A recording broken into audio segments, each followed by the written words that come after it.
Hello ladies and gentlemen, my name is Ollie King and I'm back today with another video, but this time not in the same format as you have seen me do previously.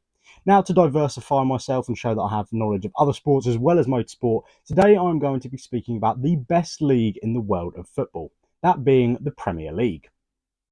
For those who don't know, the Premier League was formed in 1992 by the 22 clubs in, at the time, the English First Division. The reason for this dramatic change was that in 1992 the modern media landscape was shifting rapidly. Clubs wanted to jump on the bandwagon and ultimately make the most out of broadcasting rights and sponsorship deals to gain as much money as they possibly could. The globalisation of the league has ultimately meant that teams and players could be recognised worldwide, and has since led to the league being the most watched in the world. With the 34th edition of the league just kicking into gear, it is clear to see that Erling Haaland is once again out to be breaking records. The Norwegian now places 41st in the ranking of top goal scorers in the Premier League and has just broken into the top 50. His frightening speed, sublime strength and incredible finishing make him one of the best current players in the Premier League and also one of the best in history too. And the stats can back that up too, with the Norwegian contributing to at least one goal in every single game he's played, making him the most efficient player in the top 50 goal scorers in Premier League history. And that brings me on to the purpose of today's video. I'm going to take the top 50 players in the table of the top Premier League goal scorers ever and rank them in order of efficiency.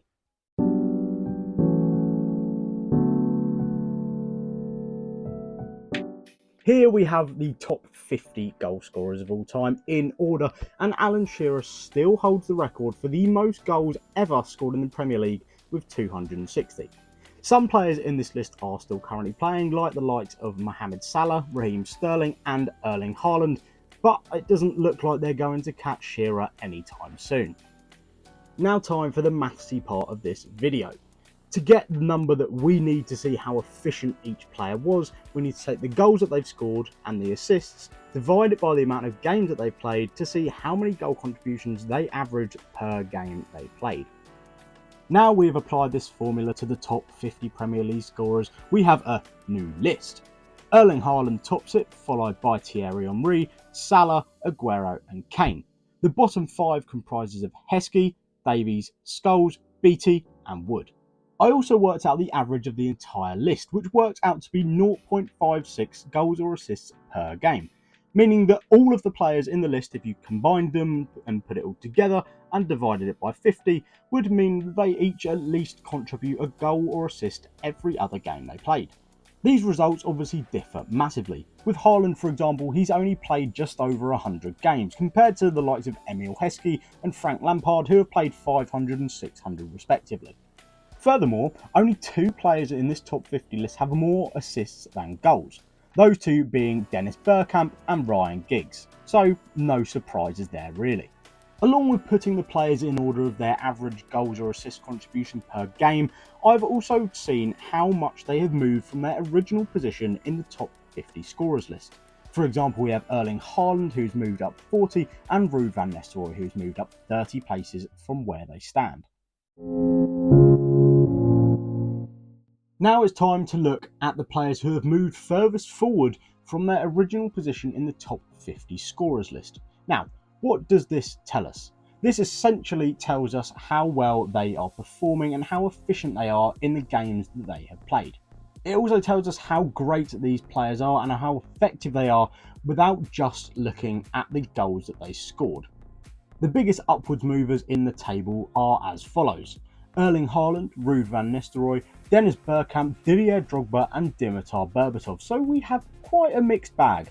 The top 2 movers in our list are Haaland and Ruud van Nistelrooy.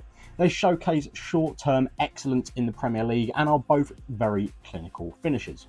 Haaland still has some of his career to go and he may eventually fall off, but it doesn't look like it's going to happen anytime soon.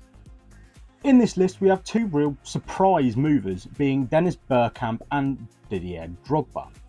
Dennis Bergkamp, as we all know, was technically incredible, and his massive assist numbers bolsters his goals and assist ratio per game, meaning he has moved a lot up this table.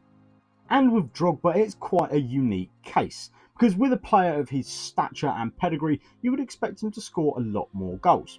However, people don't give him enough credit for how creative he actually was, as he got quite a lot of assists, and people tend to forget that. And finally, for our top 5 movers, we have Dimitar Berbatov, a player that was severely underrated and constantly accused of being a lazy player. Unfortunately for the Bulgarian, he was usually in the shadows of Wayne Rooney and Cristiano Ronaldo at Manchester United, meaning that people often forget how consistent and how good of an output he actually had in the Premier League. This list ultimately shows that the goals table doesn't take into consideration the creative nature and the short-term careers in some of the best players that the Premier League has seen. By using the goals contributions per game lens, we can see their true impact and greatness for the teams that they played for. On to the biggest foolers in this list. Now, this doesn't mean that they have the worst efficiency out of all of the top 50 players, it just means that they have fallen furthest from their original position in the top 50 goal scorers list. The biggest foolers are as follows: Jermaine Defoe, Emile Heskey, Frank Lampard, Steven Gerrard and Paul Scholes. With these players we have two striking similarities, the first one being that unfortunately they're all English, and the second being that they all had extremely long and successful careers, playing over 490 games each in the Premier League. Lampard's drop of 23 places from 7th in the top goal scorers list to 30th in the list of efficiency shows that he wasn't scoring at the same rate as Premier League attackers, but because of his extremely long career, he was able to score more than many. Another similarity to make between 3 of the players in this list, that being Scholes, Gerrard and Lampard, is that they are all naturally midfielders. Now, they all had long careers, so which enabled them to score a lot of goals, but they weren't scoring at the same rate as attackers, meaning that's why they have fallen so far from their original positions. So, what's the excuse for Defoe and Heskey? Both were strikers and they were prolific at points in their careers, but they were both very different attackers. In Defoe's case, he was more of a poacher throughout his career and he scored a lot of goals but didn't assist many, meaning he wasn't very all-rounded. As for Heskey, his career was a bit of a complex one. He was a good striker but not very prolific and was used mainly as a tactical player, which is a metric that cannot be measured. Impressively long and successful careers can help place these players in the top 50 players in the Premier League all-time goal scorers list without considering the impact they had without goal contributions.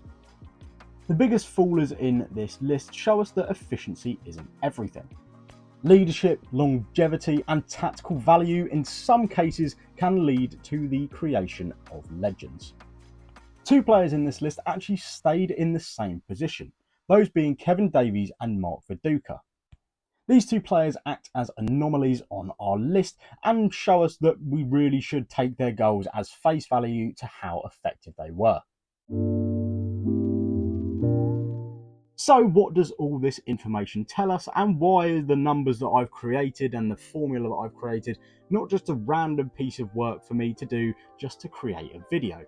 Well, the first argument that you could make is that it tells us that Mohamed Salah is the most effective player in Premier League history, as he has such a high contribution rate for goals in such a high amount of games, almost triple the amount of Erling Haaland and 50 more than the next best Thierry Henry.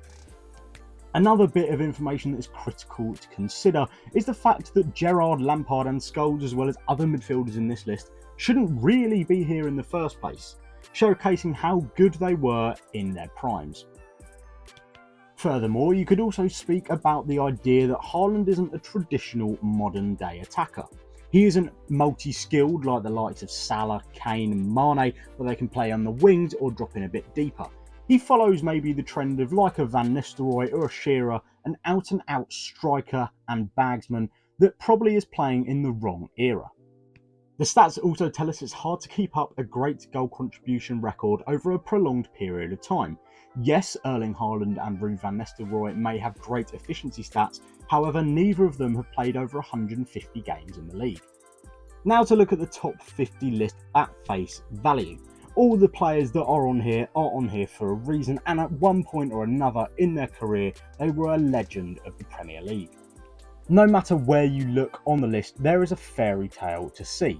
Whether it be Haaland's remarkable success in such a short period of time, Shearer's incredible longevity, or Lampard's incredible goal-scoring record from a midfielder. No matter where you look, there is always an incredible story to tell. And combining all of these stories together, you get an incredible book of why the Premier League is by far the best league in the world. But to go back and look at the stats, what does it mean for the future of the Premier League? Well, Haaland looks to shatter almost every single record in his path, but he has previously made it known of his desires to go and succeed in other leagues like in Spain. Haaland's incredible run could also mean that we see the return of traditional number 9s, those out-and-out ruthless goal scorers that can put the ball away pretty much anywhere inside the box, compared to what we see today of an all-round multi-skilled attacker that can play either on the wings or a little bit deeper from the traditional number 9. But with the likes of Haaland and Salah playing in the league at the same time could mean we see a totally different breed of attacker in many years to come. At the same time, we shouldn't ignore the prolonged periods of excellence from the likes of Wayne Rooney, Frank Lampard and Alan Shearer. Their consistency, adaptability and influence over an era prove that they are just as valuable skills as efficiency. So whether it's the ruthlessness of Haaland, the longevity of Shearer or the leadership of Gerrard, it shows that in this top 50 list of Premier League heroes, there isn't just one way to be great. This data obviously just shows us the trends, but the legacy that these players have each created for themselves goes far beyond numbers, and each individual proves why the Premier League is the best league in the world. Thank you for watching this video today, and if you enjoyed, please leave a like and a comment down below, and also subscribe to the channel. I'll be back next Sunday at 7 o'clock for yet another video.